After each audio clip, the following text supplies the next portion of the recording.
It's hard to believe that just a few years ago, one of the primary complaints about the Sony mirrorless platform was the lack of telephoto options. In the past 3 years, we have seen an abundance of new telephoto zooms, including the Sony 100 to 400mm GM, the Sony 200 to 600mm G, the Tamron 70 to 300mm RXD, 150 to 500mm VXD, and 50 to 400mm VXD zooms, and the Sigma 100 to 400mm Contemporary and 150 to 60mm Sport lenses. But today I'm here to review the newest Sigma telephoto zoom, and this one has the biggest zoom ratio of them all, the Sigma 60 to 600mm f4.5-6.3 DG DN Sport. Just think of a new zoom for your Sony E-mount or Leica L-mount camera that can go from this at 60mm and then punch all the way into this at 600mm. Sound interesting? I thought so. More in a moment after a word from our sponsor. Today's episode is brought to you by Phantom Wallet, the minimalist modern wallet that is now even better with the new Phantom X that is crafted from aluminum right here in Canada. It is 22% smaller and 35% lighter, while still making it easy to access your cards and money when you need them, thanks to their unique fanning mechanism. You could even customize your wallet due to its modular design, with accessories like a money clip, cash holder, ID display, and even Chipolo and AirTag tracking integration. Visit store.phantomwallet.com to check out their unique sizes, styles, and finishes that span from aluminum to wood to carbon fiber, and use code Dustin15 for 15% off when you're ready to check out. The 60 to 600mm is a premium built lens from Sigma Sport lineup. This includes a thorough weather sealing throughout the lens from the lens mount to the front element. The lens features focus hold buttons at 3 positions and a bank of switches that includes an AF/MF switch, a focus limiter, a 3-position control for the optical stabilization, and some customizable buttons for further control. The Sigma has a lot of exotic materials in the premium construction, including magnesium and carbon fiber infused engineered plastics. They've shaved a few hundred grams off the weight of the DSLR version of the lens, though the lens is still the heaviest in the class at 2,485 grams or 87.7 ounces. When retracted, the lens is 267mm in length, but it does extend another 100mm when zoomed, which makes it longer than the Sony 200 to 600mm when zoomed out.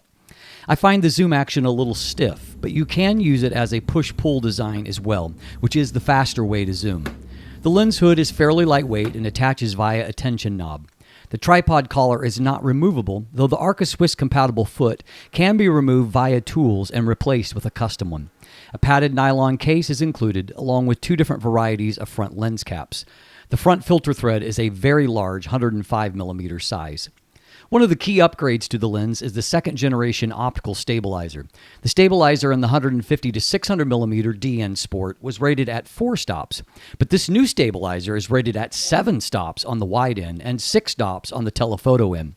It is one of the best stabilizers I have yet seen, and it makes a huge difference for telephoto video work, as you can see here, and also provides amazing stability for stills. This shot was taken at just 1/5 of a second handheld at 600mm. I am very impressed with the stabilizer here. Another key improvement is to the focus motor. It is an all-new focus system for Sigma, which they call High Response Linear Actuator, or HLA. The focus speed is immediately felt, as focus changes even on the telephoto end are near instantaneous. This increases accuracy as well, as the focus motor isn't struggling to keep up. I had very high focus accuracy, whether taking photos of humans or animal subjects. I ran a running test with several lenses to compare the Sigma. The Sony combination of the Alpha 1 and the Sony 200 to 600mm G is flawless as usual, giving me about 30 frames per second of perfectly focused action. Sony limits the burst rate on its sports cameras to 15 frames per second, however, with non-Sony lenses. But outside of that, I was very impressed by perfect focus results with the Sigma 60 to 600mm in my test as well. There were no front or back focus swings. That extra torque really helped the lens keep up, despite the beta firmware in my pre-release test lens. Sigma says the retail firmware tracks even better. I was also impressed with the image quality here. I got some impressive shots, even wide open at 600mm f6.3. There is a bit of pincushion distortion throughout the zoom range, along with some vignette, but neither are severe and are easily corrected by the standard profiles. I also found the chromatic aberrations were well corrected.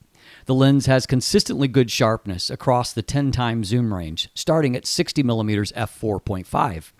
The results look good even on my high-resolution 50-megapixel Sony Alpha 1 across the frame.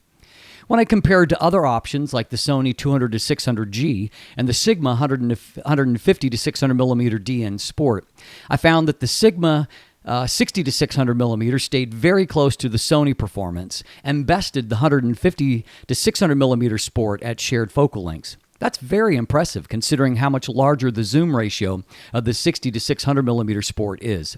I found the bokeh quality to be quite nice as well.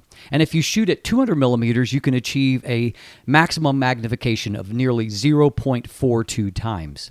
That allows you to really blur out the backgrounds, and the specular highlights are nice and round as well. Flare resistance is fairly good too, leaving me very impressed with the overall optical package here. This is a large lens, but it compensates by being very versatile and well made. It is also a fairly expensive lens at $2,000 US, which is the same price as the Sony 200-600, but it also offers up a much larger zoom range and a similar feature set. If you are looking for maximum versatility, the new Sigma 60-600mm DN OS Sport should probably vault to the front of the line of your telephoto wish list.